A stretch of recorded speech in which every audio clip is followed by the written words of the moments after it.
can change my face completely to match what I am supposed to do. For example, I can be a woman, like this.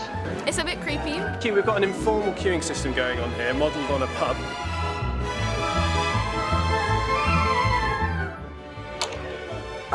Hello. 17 minutes to go until the show begins. And we're just writing the scripts. We should start with welcome. Welcome. And then busket. That Spencer Kelly is really funny. Ha ha ha. Better than some actors, anyway. Technology has moved on quite a lot since I was at school. There weren't any computers then. You don't get nervous about that? We were nervous, he does it all the time.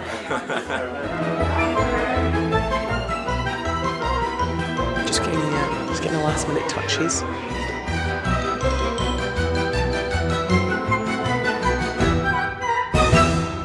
You looking forward to the show? Yeah. Welcome to Click Live. From Broadcasting House in London, this is BBC Click Live. Please welcome your hosts, Lara Lewington and Spencer Kelly. You turned up! Good afternoon, London! And welcome to Click Live.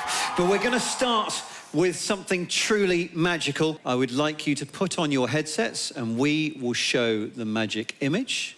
We're going to show you part of a show about Gulliver's Travels. Gulliver and his daughter Gilly are in the land of the giants and they've been brought to the Queen to entertain her. Enjoy the show. Well, hello there, little bedbugs. I hear you have prepared a special song for me. Like we had a choice. Your Highness, I'm afraid there has been small misunderstanding. You see, we do know how to play the piano, but we're not used to such a big one, you see? The peasant promised to play the piano for me. Yes, but... And when promises are not kept, it makes my heart so sad. No. And when my heart gets sad, I start crying. And when I start crying... Please, don't cry. Forget what I said. We will play a song just as you were promised, okay? You may. Oh, thanks. Here we go. Ready? Ready. Okay.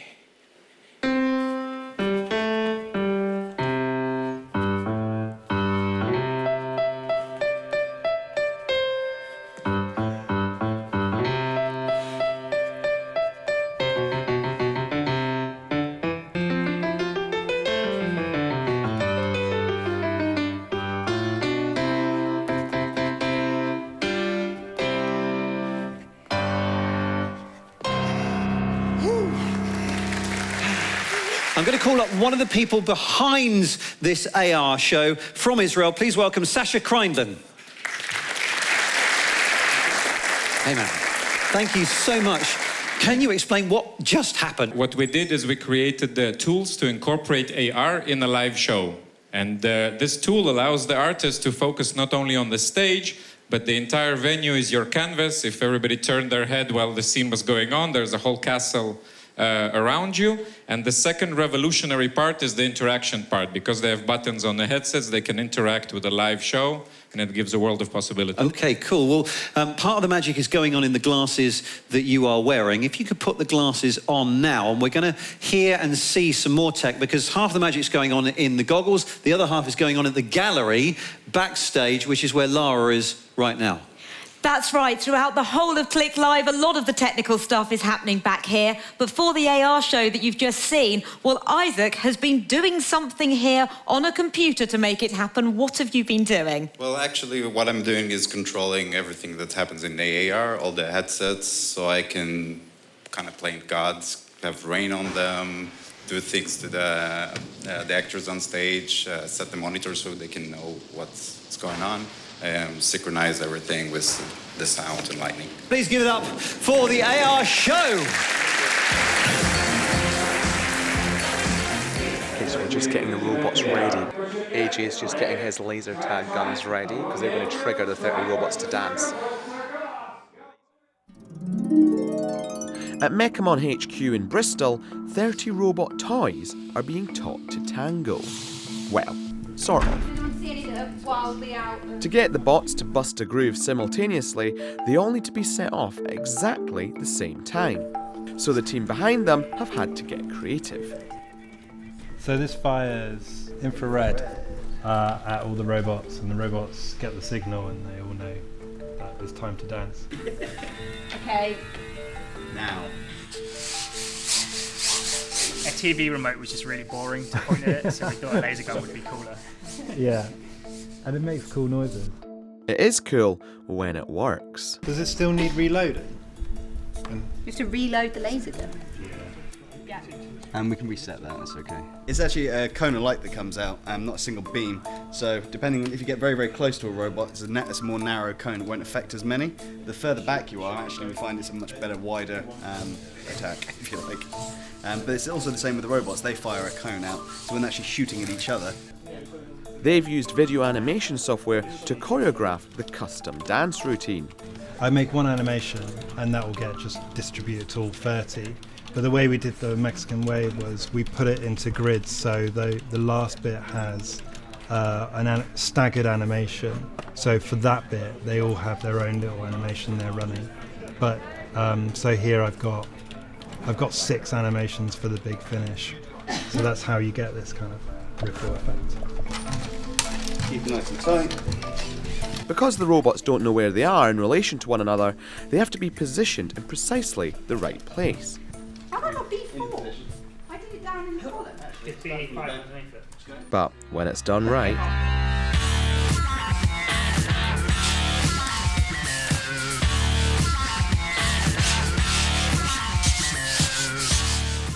And I'm joined here by their proud dad, CEO and co-founder of Reach Robotics, Silas Adekunle. Thank you for having me. But if robotics can already do this for fun, there must be some really exciting prospects about what they're going to be capable of pretty soon. Yeah, definitely. I mean, with Mechamon already, we're not just about the entertainment aspect, but we also do education as well. So you can learn to code and learn some STEM skills with Mechamon. But on top of that, you have robots starting to go into their home. I think the next phase for robotics, especially consumer robotics, is going to be a big part of that. Robots that can go into our houses and help us. Some of you might already start to have some of these smart devices that you can speak to and ask questions to. The next stage is for you to be able to say, get me that, and it will get it for you. Can you just tell them a bit about your story? Because you have quite an interesting background. Yeah, so that's a nice photo of me from Nigeria. So I was born in Nigeria. Moved to the UK when I was about 11, 12, but before that I'd been interested in science, engineering, STEM and all these things. So when I moved to the UK, and to cut a long story short, I went to university to study robotics. And during those times I saw that when you combine consumer robotics with gaming, it creates a really powerful engagement. It's a lot more interesting, as you can see. These robots are a bit like video game characters in real life. They get better over time, they get stronger over time, and that was the inception of the idea behind Mechamon. My question is, how do you get the motion so realistic compared to other products? Yeah, so there are 2 ways we do that. One is through something called kinematics, where the robot is actually figuring out where it's moving to, and the second is we have amazing, talented animators that work on it digitally and try and make that motion as realistic as possible. So what you're looking at here is years actually of lots of research into behavior and motion that's translating into the real world. And then finally is the mechanical engineering aspect. We have some proprietary technology that allows the robots to move like this. Great. Silas, thank you very much. A man who wants to take over the world. But before we go, because we had this amazing routine taking place, we didn't want just you lot to see it. So earlier today, they had a little activity outside the BBC building. Take a look at this.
Hey, give it one more time for Silas and the Mechamon robots.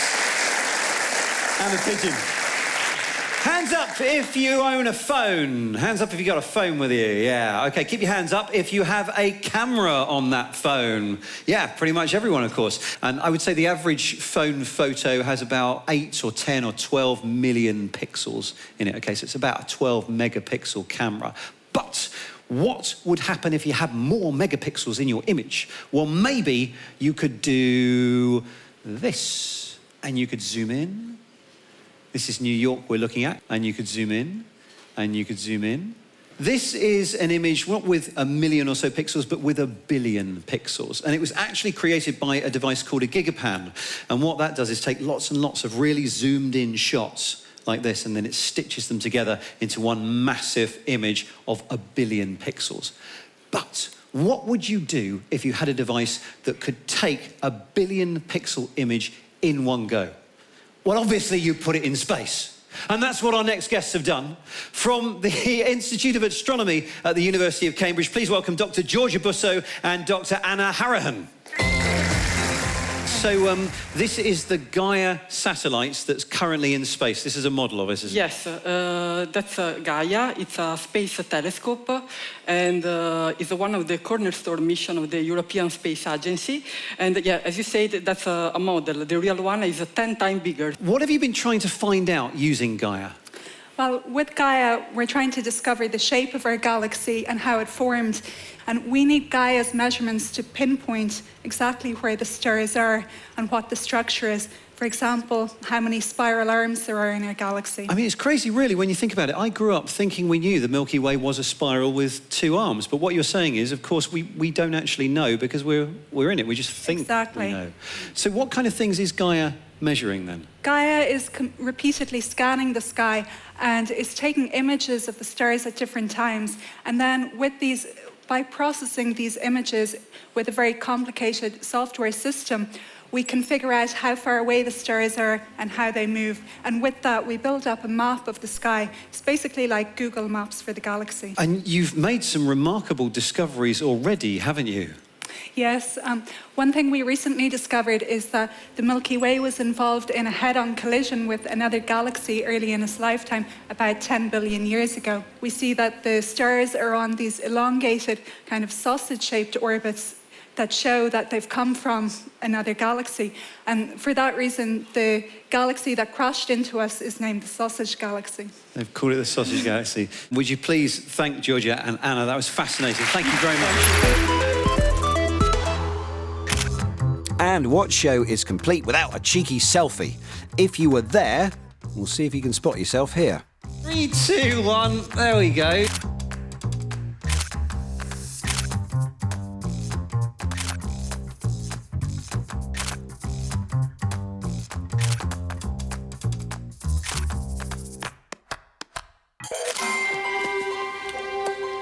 So I have a background in technology and magic. And magicians are interesting. Their illusions accomplish what technology cannot. But what happens when the technology of the day seems almost magical? What happens when you can do this?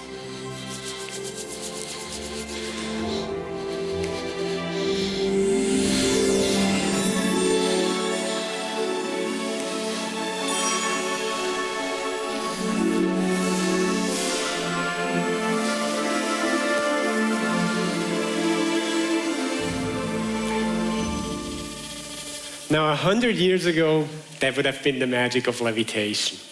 Now, is it possible to create illusions in a world where technology makes anything possible? Jump. Now, if you know how the trick is done, where is the illusion? But still, our imagination is more powerful than our reasoning. And it's easy to attribute personality to machines. These are quadcopters, but they are more than mechanical flying machines. They analyze the environment around them and react to everything I do.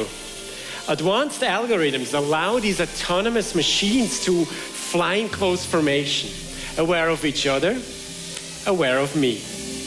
Mathematics that can be mistaken for intelligence. And intelligence for personality. Anthropomorphism, that's the illusion. An illusion created by technology and embroidered by our imagination to become an intelligent flying robot.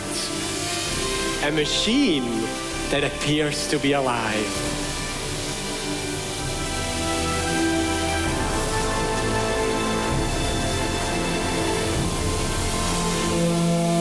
I think they say hello. Hey guys. That's it.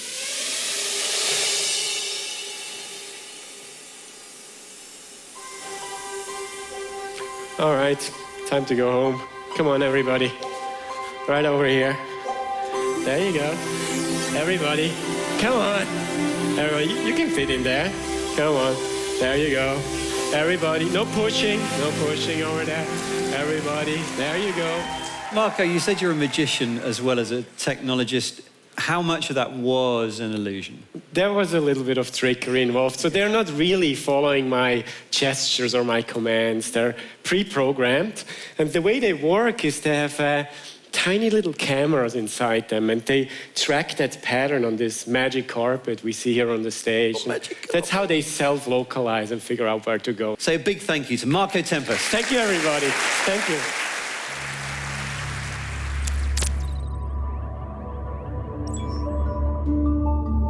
After almost 7 months and 350 million miles, NASA's InSight finally entered the Martian atmosphere in November this year. What followed was 7 minutes of terror before touchdown. It's only the 8th time that NASA has successfully landed on the surface of Mars and follows in the footsteps, so to speak, of rovers like Opportunity and Curiosity, rovers that have helped to radically change our perception and knowledge of the red planet over the last 15 years. And we were lucky enough to have a member of NASA's Jet Propulsion Lab with us to speak on all things Martian. What have we learned over that course of time that wasn't apparent when it first landed? Well, we learned that there was a lot more water than we had originally thought, and it's much closer to the surface than we had thought. So if we were to send humans there at some point, we'd be able to extract that water, turn it into energy, turn it into drinkable water, and be able to establish a habitat.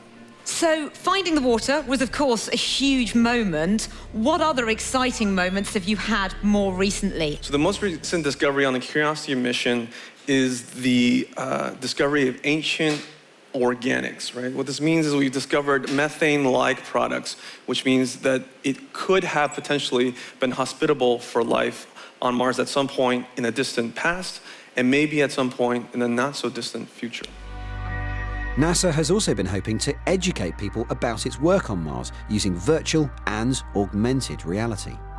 I'm going to turn on the app, select all the Mars missions. We got Curiosity here, and we've got InSight, of course. And get a really good feel about what the spacecraft looks like and take a picture and selfie with it. It's a great time learning about the spacecraft. So some of the details here that we're looking at, what are all these parts and what happens if they go wrong? You can't exactly send someone to fix it. You're right. If anything breaks, we can't send a repairman, so we really have to make sure that everything is triple redundant.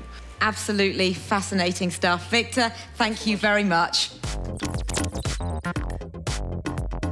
AI. That's what the future's about, if you believe the hype. Computer programs that learn from past experience, that improve, and that sometimes learn to solve problems in ways that even we hadn't thought of. It's learning to drive, to play games.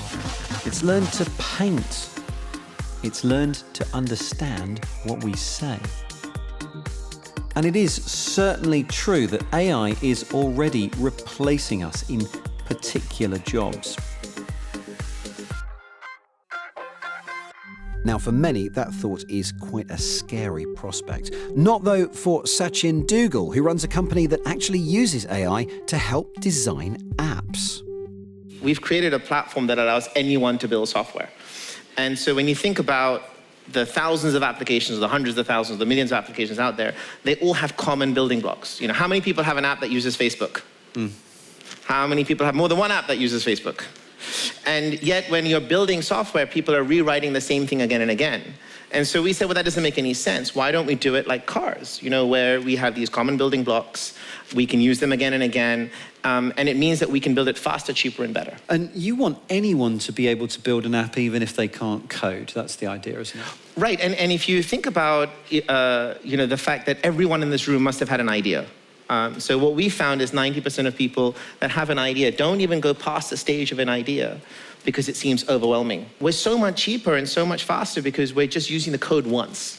And machines are basically finding where this has been done before, pulling it out of a library, putting it together, going to 32,000 people around the world, seeing who's available, picking and choosing people for like an hour or a day or a week, and putting it together. So, I mean, what's weird is we talk about some jobs possibly being replaced by AI, but I would imagine there are some computer programmers in here, and there are some students who would like to be computer programmers for the next 20 or 30 years. And I guess they thought they were safe from the AI revolution. But what we're saying here is that even those jobs are not safe from AI? Well, and again, I think it's nuanced, right? So what do you think students should be studying at college now? Are they studying the right things, or are those things going to be replaced by your... So if I'm slightly controversial, I'd say that the whole idea of STEM and learning to code, and that becomes this like overarching thing and everybody's going to become a developer. I feel like that's so oversold. Why do you need to be able to be in the digital economy, build ideas, build software? Why do you have to learn how to code? You should be taught how to be creative, how to think about product, how to think about problems that need solving, whether it's at a micro level or a macro level. And that's so much more important. Sachin Dougal, everyone. Thank you very much. Thank you. And a Click Live show wouldn't be a Click Live show without some lasers and a game that involves lots and lots of applause. Well, you've got to get it somehow, haven't you? 3, 2, 1, go! Being clapped off stage. Yeah, a fitting end, if ever there was one. All that remains is to thank everyone who turned up to see us live and, of course, you at home for watching.